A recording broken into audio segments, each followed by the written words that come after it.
Teddy and his Rough Riders emerge as the most colorful heroes of the war. His fame and popularity catapult him into a race for governor of New York. Teddy, the Rough Rider, is presented to the voters as the man who can clean up the scandal-ridden State House. After a hard campaign, he is elected. He is 42, but still almost boyishly vigorous. Teddy loves his role as head of a bustling, energetic family. He is a wonderful father, warm-hearted and full of fun. He boasts, "I have the happiest home life of any man I have ever known." Here, he can momentarily forget the intrigues of fellow Republicans who are already looking for a way to ease him out of office. For them, he is too much of a rebel. The party bosses make their move at the Republican convention in 1900. They nominate Teddy for an impressive but traditionally powerless position. Against his will, Teddy runs for vice president on the McKinley ticket. The Republicans easily win the election, and Teddy is put away on the back shelf of the vice presidency. But one of Teddy's most bitter opponents, political boss Mark Hanna, is worried. Now, he complains, there is only one life between this madman and the White House. 1901. On September 6th, President McKinley attends the Pan American Exposition in Buffalo. An assassin strikes. A week later, President William McKinley is dead. Theodore Roosevelt, the man who was made vice president to thwart his political career, now takes over the nation's highest office. At first, Teddy is dazed by his new position. He pledges to go slow and continue McKinley's conservative policies. Some newspapers hail Teddy's apparent change of heart. He is an entirely different man today, one reports hopefully. Then in May of 1902, 147,000 miners strike in eastern Pennsylvania. The mine operators refuse even to negotiate with the workers. They are out to break the union. The strike drags on for 6 months. With winter coming on, schools and hospitals are without heat. The coal shortage creates a national emergency. Teddy forgets his promise of moderation. He shocks the conservatives by threatening to send the army in to operate the mines. And the strike is settled. It is the first time a president has personally interfered to break a deadlock between capital and labor. 1904, an election year and a time of crisis for Teddy Roosevelt. To be re-elected, Teddy must go directly to the people. Teddy makes sure that his message reaches every interested voter. He tours the country, making an exhausting schedule of speeches. The prestige of the United States is a major issue. Americans are proud of their growing strength, but Teddy warns them that the nation is still considered a minor world power. We are a great people, he says, and we must play a great part in the world. All we can decide is whether we shall play it well or ill. But on the eve of election, Teddy feels that he has failed to win popular support. He fears that the public may not be ready for his bold policies. The huge crowds which have turned out to hear his fighting speeches seem more curious than inspired. And Teddy Roosevelt is convinced that the American people will consign him to political oblivion.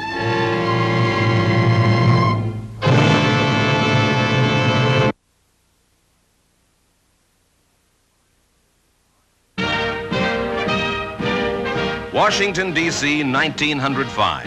A large and enthusiastic crowd gathers to cheer Teddy Roosevelt. He has been returned to office by a landslide vote. I had no conception that such a thing was possible, he says. At last, I am no longer a political accident. Full of assurance, Roosevelt throws the nation into the arena of international politics. Teddy boldly offers himself as a mediator in the Russo-Japanese War. Responding to his invitation, diplomats from both countries meet at Portsmouth, New Hampshire in August of 1905. And at this conference, arranged by Roosevelt, they quickly reach agreement. His new administration has its first resounding triumph on the international scene. Now, Teddy decides on a bold move to demonstrate the United States military capability. He orders 16 American warships to circle the globe on what he calls a goodwill cruise. The Great White Fleet visits various major foreign ports and leaves a lasting impression of America's power to dominate the high seas. But the United States has only one fleet and two great coastlines to defend. To ensure the safety of his country, Teddy is determined to realize a dream which has fascinated engineers for centuries: to link the Atlantic and Pacific Oceans by a canal across the narrow Isthmus of Panama. In the 1880s, a French company had attempted the project, but disease and engineering difficulties brought bankruptcy and total failure. The United States government is now ready to try where the French had failed. But the Latin American nation of Colombia, which controls Panama, will not agree to sell the needed land at a price Teddy Roosevelt considers reasonable. Suddenly, a revolution erupts in Panama City.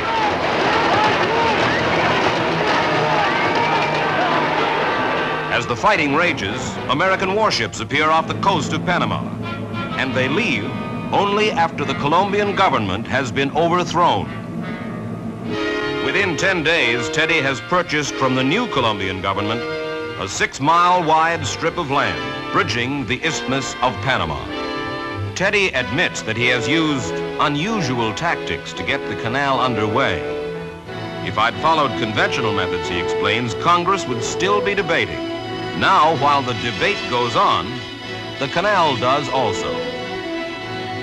The greatest obstacle is disease. A giant sanitation project is necessary before construction can continue. The Panama Canal is the biggest, costliest, and most difficult public works project the country has ever attempted.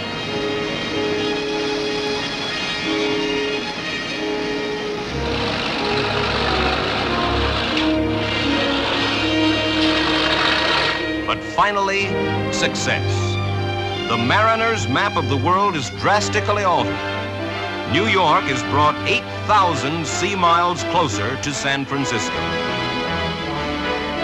The Panama Canal is hailed as a monument to American technical genius and to the determination of Teddy Roosevelt.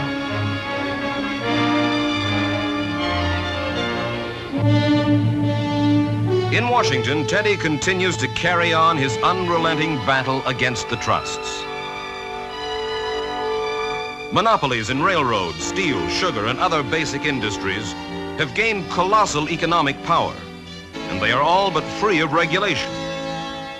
Instead, they often control the government. The United States Senate is even called the Millionaires Club. Teddy's attack on the trusts is direct and powerful. His big stick policy is a combination of public outrage, court rulings, and the president's withering scorn. Court battles drag on for years, but never again will the presidency be subject to the will of the tycoons. At the end of his term in office, Teddy feels bound to honor a long-standing pledge not to run again. He is begged to accept the nomination, but he firmly refuses. Instead, Teddy handpicks his successor, William Howard Taft, who has been Secretary of War in the Roosevelt cabinet. Taft carries the election with ease, but he is considered little more than Teddy Roosevelt's obedient shadow when he takes office. Teddy is determined to leave political worries behind and to relax. So he sails for Africa on an extended safari. 11 months, Teddy wanders in the wilds, engrossed in nature study and hunting. For long periods, he is content in the African wilderness, facing no diplomatic problem greater than deciding who gets the first shot at a lion. On his way home, Teddy is welcomed in Europe with the dignity and ceremony due the leader of a major nation. To most Europeans, he is still the President of the United States. He is showered with honors. I feel, he says, that if I met another king, I should bite him. In Norway, he accepts the Nobel Peace Prize for his role in ending the Russo-Japanese War.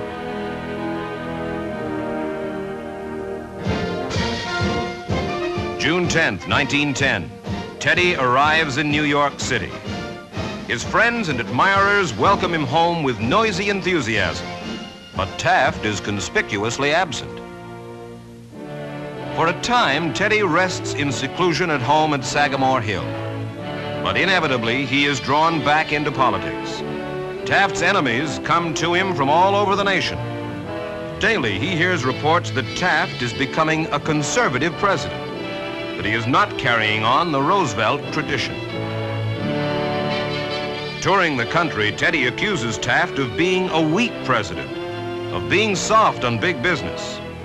Soon, it is clear that he and Taft will contend for the nomination in 1912. Taft replies to the challenge. "I do not want to fight Teddy Roosevelt," he tells the public, "but sometimes a man in a corner fights, and I am going to fight."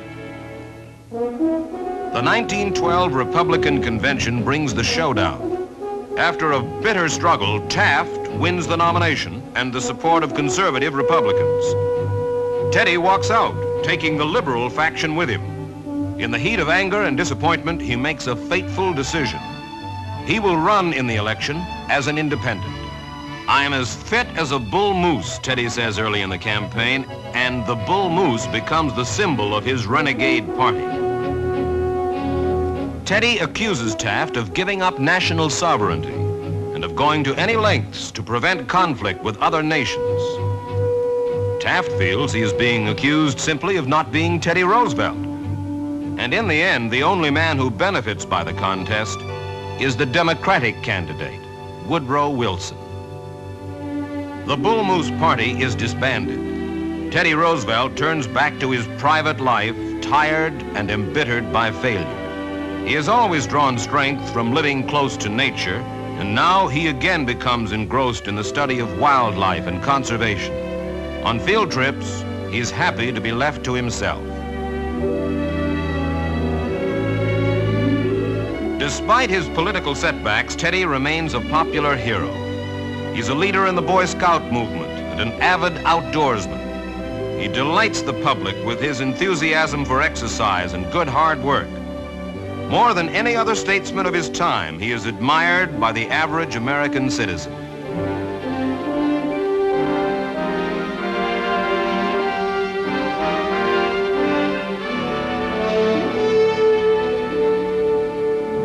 In 1913, Teddy travels to South America. From Brazilian officials, he hears of an unexplored jungle stream called the River of Doubt. This has the sound of adventure. Despite warnings that this is a venture for younger men, he leads an expedition to chart the desolate territory. Teddy drives himself hard, elated at the prospect of challenging the wilderness once more.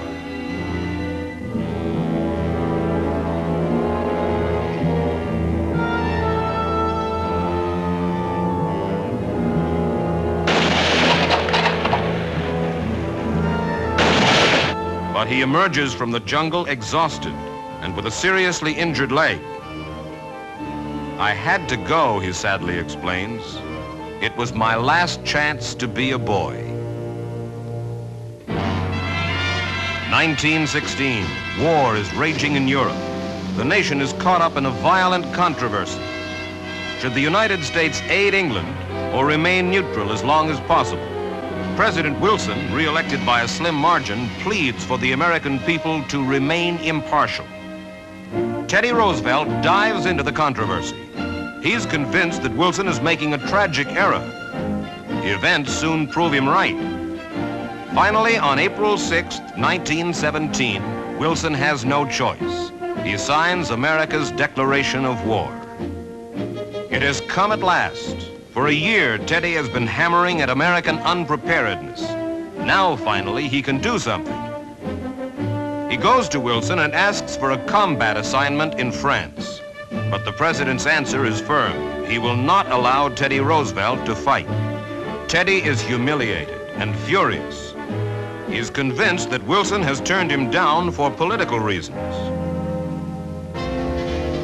But Teddy Roosevelt can't stay away from the great adventure for long. He begins his own kind of campaign, a strenuous speaking tour covering the nation in support of the war effort. He is a familiar visitor in the training camps. He loves to spend his time with soldiers, and he's always ready to recall a glorious victory long ago at San Juan Hill.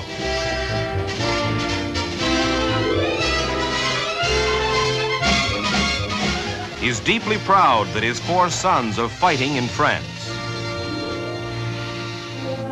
Then, in July 1918, a few months before the end of the war, Teddy's youngest son, Quentin, flies in a sortie over the German lines. His plane does not return, and the next day he is reported killed in action. When the doughboys come home, a pale and shaken Theodore Roosevelt is there to greet them. He composes a moving epitaph for Quentin. Only those are fit to live who do not fear to die. Both life and death, he writes, are part of the same great adventure. Teddy Roosevelt's great adventure is almost over. He spends most of his time at Sagamore Hill.